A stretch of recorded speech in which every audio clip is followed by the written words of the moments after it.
Их засаг олон улсын их сургууль 25 жилийн хугацаанд 20 гаруй мянган оюутан залуусыг амжилттай төгсгөж нийгэмд бэлтгэжээ. Өнөөдөр их орны өнцөг улам бүрт их засгийн төгсөгчд өрх гэрээ өөдөн татаж өмнөх ажлаа нэр төртэй гүйцэтгэн улс их орныхон хөгжил дэвшилд хувь нэмрээ оруулсаар байна.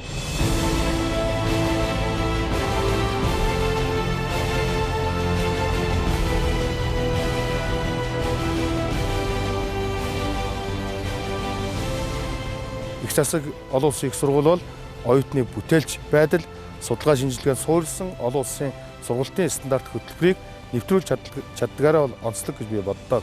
Тийм учраас их засаг олон улсын их сургуулийг төгссөндөө би байнга бахархаж явдаг. Ийм учраас нэгэн үе хамт оюутан ахуй цагаа өнгөрүүлсэн нийт төгсөгчдөө, ангийн анд найз нөхөддөө, эрдэмтэн багш нартаа чин сэтгэлийн халуун мэндчилгээг Хинтээ аймгийн Чингис хотоос, Дархан хотын төвөөс, Ховд аймгаас, Сэлэн аймгийн төв, Сүхбаатар хотоос, Дорнот аймгийн төвөөс, Баян Үлгий аймагынан Салим Жолдаймын, Оволтой аймгаас дэвшүүлж байна.